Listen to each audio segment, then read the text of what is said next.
Welcome, everyone, to Outer Survival with Julia. I am Julia, and this is a safe place to speak about and explore and discover different parts of ourselves and what that could do for us mentally. Now, today is going to be a tough topic for myself, and it's going to have a lot of sexual abuse content. So if you want to not hear that, go ahead and click off. But for me, I have witnessed a lot of it. So we're going to go and jump into that. I did want to um, send out healing to people that are going through or may have went through sexual abuse. The roses is a form of a red flag on social media, to let people know, you know, a check this out. So make sure you do use the red rose. Um, and I also have my roses as well. And I did the purity for our children, with the Epstein case and things like that. I had to get into this. So let's go. For me, I have been through a lot when I was younger.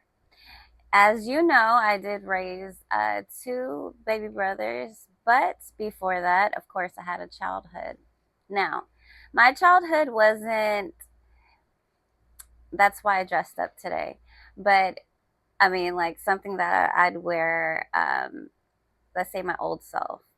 Um, you know, Growing up in a dysfunctional family with a lot of men, you start picking up on lingos of sexual content, right? And I was young. I was like 3, 4. I'm just becoming a kid, and I understood sexuality. And I know I have parents, and I know they're to blame. I didn't blame them though. I thought it was human nature. I thought, man, I need to grow up to learn this stuff. I did um, take one of my mom's pads and put it on and run around, because I watched, And from this point of view, we're going to talk about the fathers. Now, I'm not talking about all fathers. There's some fathers that, like, y'all know me. If you don't, Kobe is like the best girl dad, RIP. But I do look up to people like that because I did not have that in my life. And it was something that I yearned for unknowingly, subconsciously, Like I said, I had a deadbeat in my other stories, so go check that out. But you know, having an absent dad, and then going to, my mom moved to Houston and my dad moved, stayed in Cali, and he would always move to Vietnam. So I didn't really see him. When I was younger, I would just assume, I guess, the the replacements of his sister and brother getting on my ass anyway. So I was like, this is my dad's side and this is my mom's side. So I never looked at it in a negative content.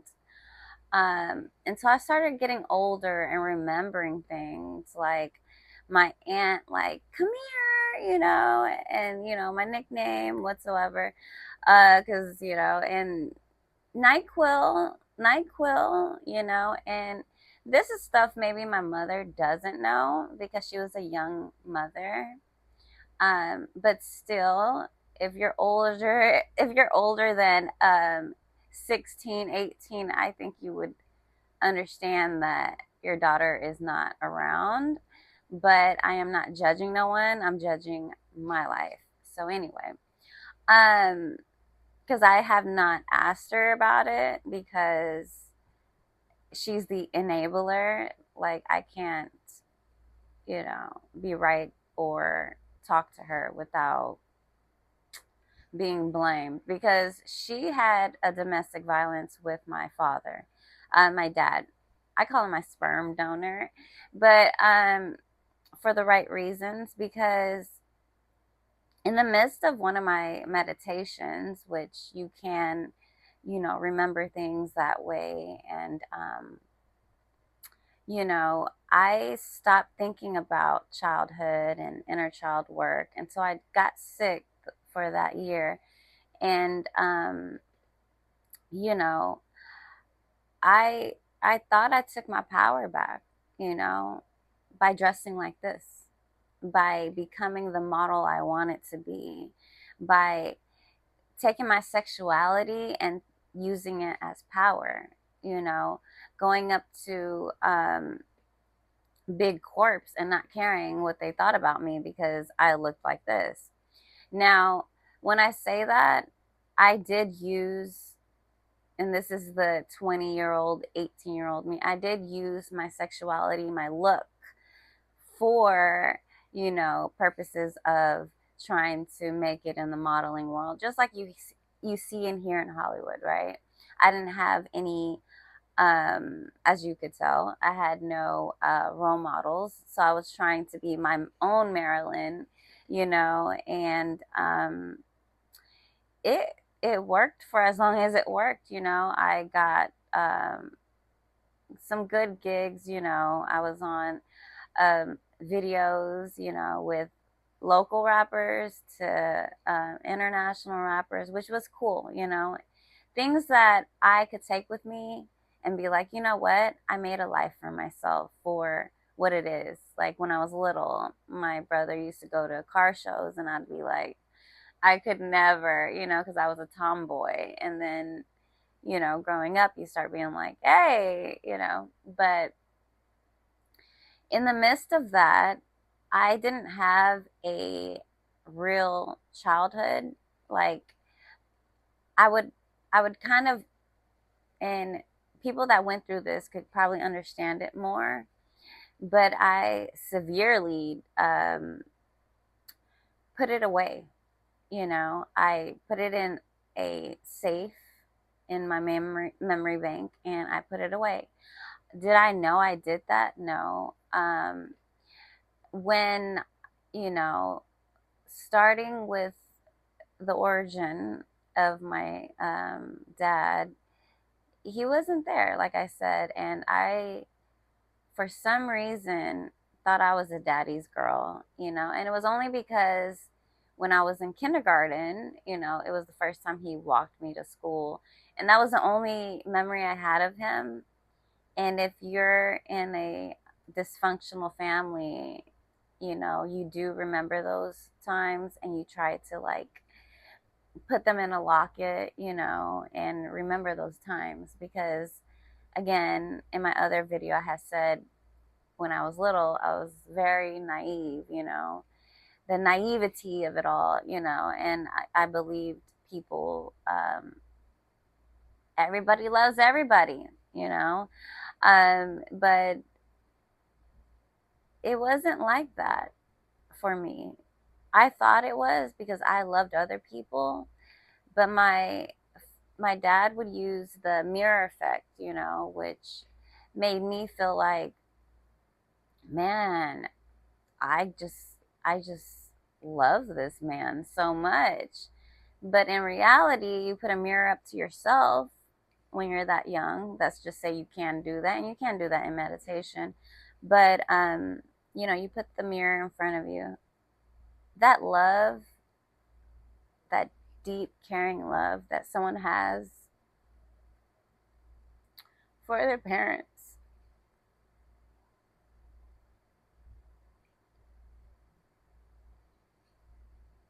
I don't think goes away.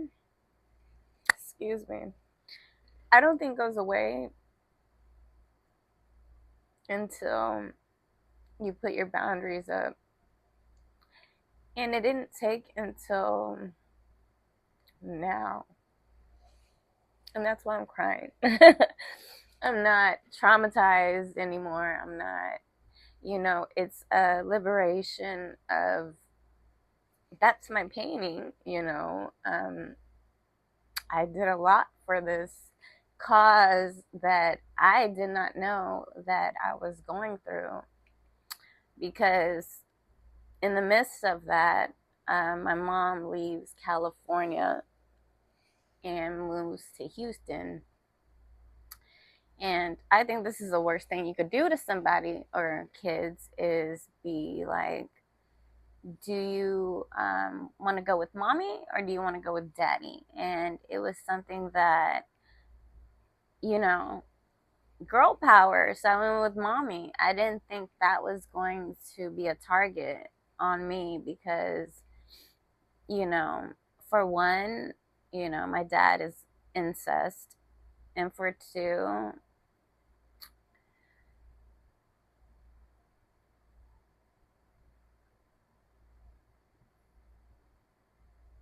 when I was talking about the NyQuil, they would send me to the room and go take care of daddy, which I would always have a board. I was like 2 years old. And because trauma, sticks with you. You could remember it like yesterday. So for the people that has said in my face when I was 11, when I tried to tell people that I was a slut, that I wanted it. But it gets to the point where my mom was looking for a boyfriend, not a father figure, but a boyfriend. And I let him into my life. And you're yearning for a father. He was a good guy in the beginning. At this point, I was like 7 or 8. Mind you, my dad was nowhere to be found. So I just kind of took on him as a father. And this is the father of my baby brothers. Um, you know, my mom was going through a lot of turmoil trying to take care of 2 children before she had 2 more children. And this is my story. And, you know, um, when she was incarcerated for a little while, I had to stay with her boyfriend. My father figure was what I looked up to him as. And my dad was on the way to pick us up because it's law, right? Like one parent's gone, the other one has to do something. So that's how I got connected back with him. But um, publicly, I haven't talked about it so much. But you know, that's when I lost my virginity. And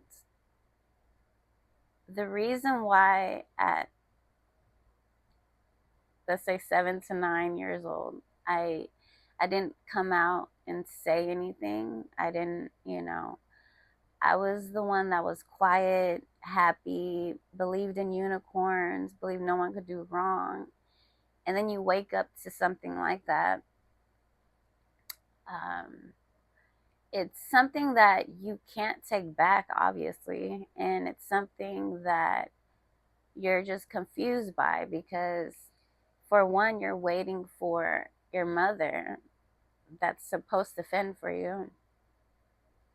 And she blamed me and my brother for catching a ride with my uncle, which any kid that loves their mom or knows they have a mom is going to try to go see them regardless. So it wasn't like I was just like, oh, I want to go back to that man. It was more like because I had a feeling. Like I was little in a car, like by myself, and I'm doing this. That tells a lot that the man ain't. But you don't know these things when you're little. And I took it on with me all the way up until, now. Because in meditation, I do remember my aunt giving me NyQuil at a young age, and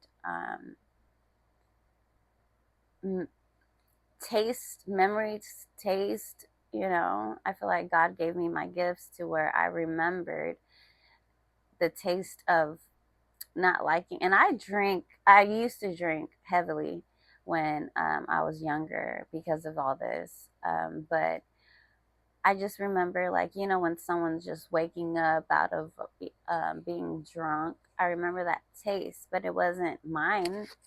It was actually like if you were kissing someone. So as I grew up, I really didn't like kissing.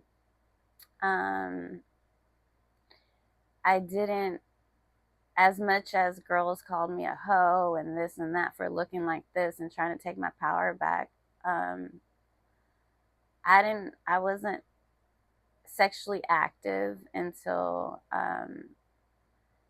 I got into a relationship.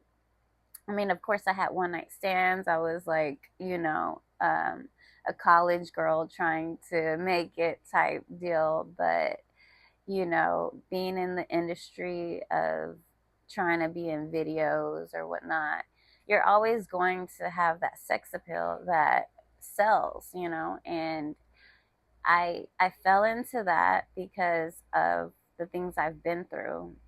Because it didn't stop there. When I turned 16, um, I'm sleeping. It's after a and my memory's starting to get better after my sickness as well. But you know, I remember getting out of a date, and I got home early. I never had a room. I would always sleep on the couch. So I had my leg cocked up, and I was comfortable. When you're at home, you should be comfortable. And I had the guy's shirt on that I went on a date with, very innocent, came home, and another boyfriend. This time it was less, I guess. That's a little bit better, but for the people that have been through it, it is very, mm, very uncomfortable is not the word, but it's very heartbreaking to know that you're going to wake up to another person trying to pass your boundary, right? And so this time I woke up and my mom was in her room, and I ran, and because she was like, next time tell me. She told me to lie about the other one to CPS, but she told me this time to tell her. So I'm 16 at this point, and I run to tell her. She slaps him. I felt good for a day. Next day I came home. She's at the patio, and this is why she's an enabler. This is just one of the three things to me. Is she asked me, or really rather, she told me that he was on drugs and that I should forgive him. Just like when I finally told my first boyfriend about my dreams of my brother's dad um, taking my virginity when I was asleep. And he was livid, and I never seen that side because I never told anybody. I was just in a dysfunctional family. So I really just went along with it. I just tucked in my tears and kept going because my mom obviously, it's not that bad. She saw blood, but she didn't do anything. She did ask me, did anything happen? But when you're young and your mom's getting out of in-car jail, um, See, I'm always trying to take up for them, the incarcerated. Gosh. Um, you just would think that a common sense person would just go ahead and do the right thing, because I look at myself now and I'm 38. If my niece had came up to me with that situation, yeah, I'm going to the cops. I'm going to find out all the things that's on this little thing. I want to know. Now, I understand, there's that hush hush community. And that's why I am grateful that we are not like that we have learned a lot from the experiences we have been through. And I know I dressed up and it was really for the kids, you know. Um, I used to paint these pictures. This is the younger me.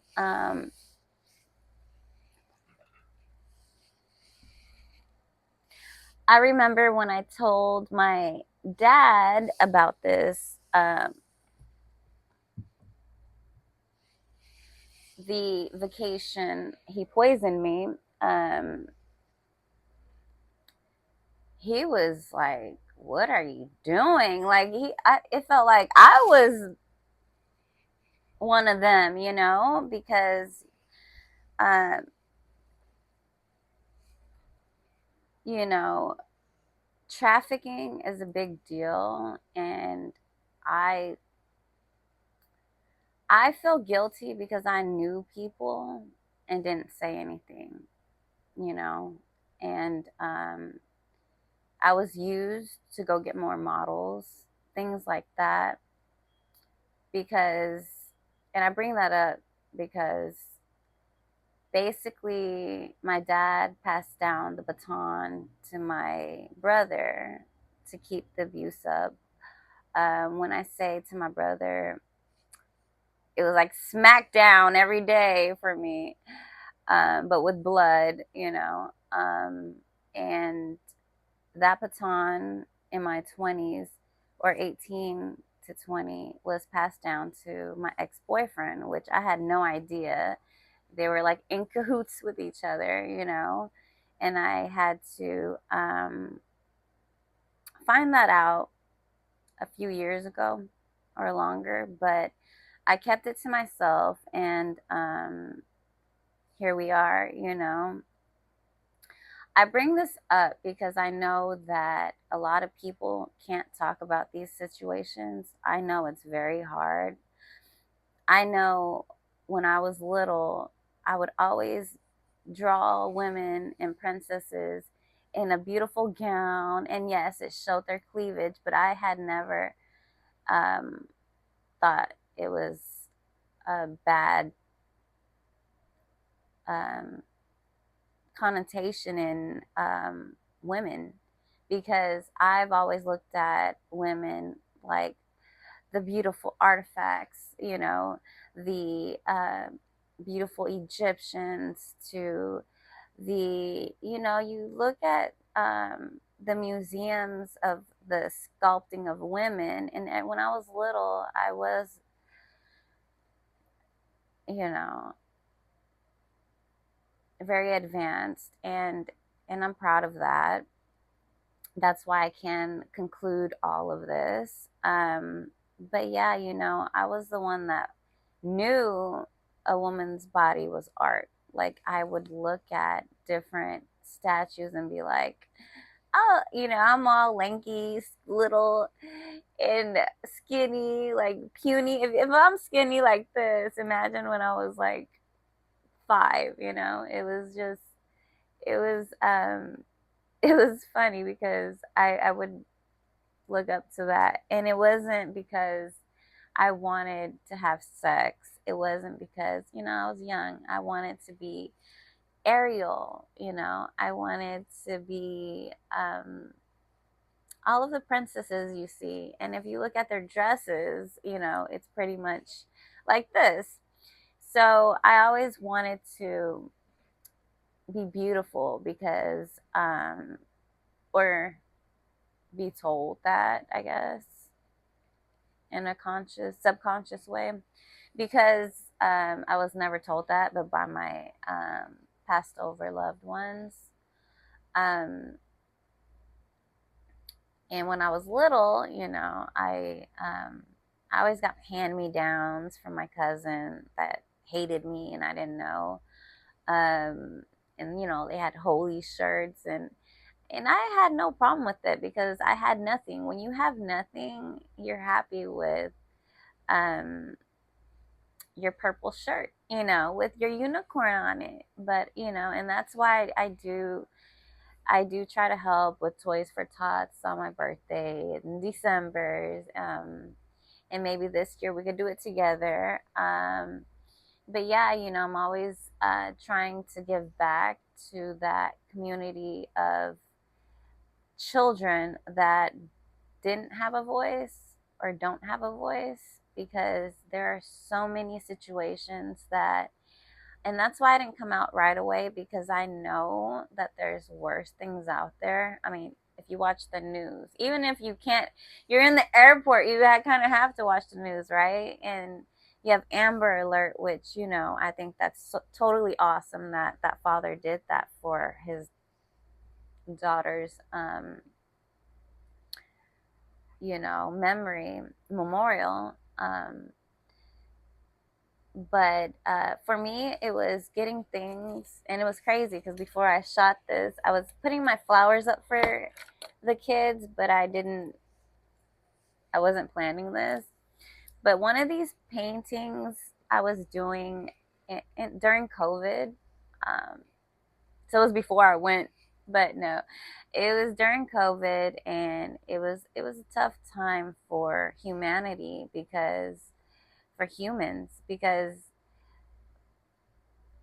there were just kids not being taken care of. There was for me, this is what I saw that broke my heart, was with everything I went through. I could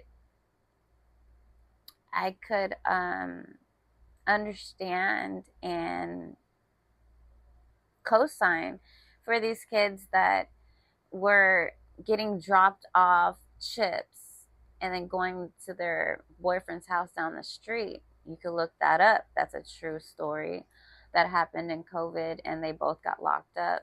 But there was also a lot of kids passing, RIP, passing because neglect from not the mother, but the boyfriend, or some cases it was the mother and the boyfriend, and it just kept on going to the point that I knew I couldn't say nothing because people were passing. People that I knew were passing, so I wasn't in the right place either. Divine timing, divine justice is at play, so I just painted. I didn't do the flower paintings yet. I was looking up, since I was always reading. The first one was Gabriel Fernandez, and I talk about this one openly because you could check out the Netflix on that one. And those were the kids. If you look that up, you don't have to watch it. You can read about it, but um, those were the kids. I feel like were left behind. So I painted, and I'll try to get some up on maybe my post on here, but because I send them out when they did the protesting and all that. So I felt like I was a part of it with my paintings, because your paintings are a part of your soul. So I just wanted to send that out. And something that is better than money to me is having another human being recognize that. And they sent me one of their keychains on one of them, and this one's Justice for Gideon. His mother pleaded the fifth. So, a lot of cases we don't get justice, and they don't have consequences. Sorry, but I feel like, you know, me being here today is my victory, and I hope this could help out a lot of people come out of their shell and get their power back. Not all, this is my interpretation of how I took my power back after 16, 18-ish. I started loving on myself. But, for others that went through not having a good father figure, just know that there's always someone. Now, I'm a spiritual person, so you could take this the way you take it. There's always a higher being, or a higher,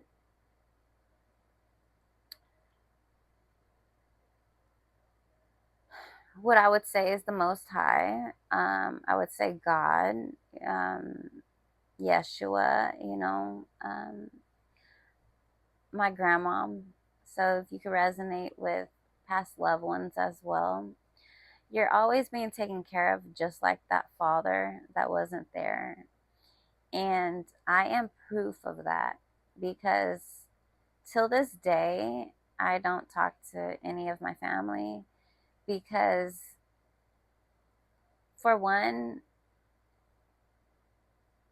my mother had me lie to CPS, and her valid point was, don't you want your brothers to have a father? So, with that being said, if the caretakers could do a little bit better, or just let someone like me adopt the kid, just let that be known that that's an option, and that you don't have to just drag kids around that, yeah, maybe they were oops baby, but don't make their whole life an oops, I did that. No, let them live a good life without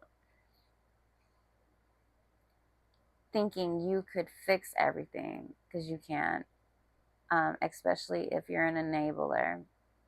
Um, I did want to send out prayers to everybody that we lost during COVID. I wanted to send out healing to all of the people that went through sexual abuse. I know it's not just a female thing. I only could speak on what I've been through in my stories. I know I was here and there about it, because it's a real situation for me that I'm still getting over. And maybe, I'll have a FaceTime on here, or maybe I could get deeper into the conversations as we go along. But I just wanted everyone to know that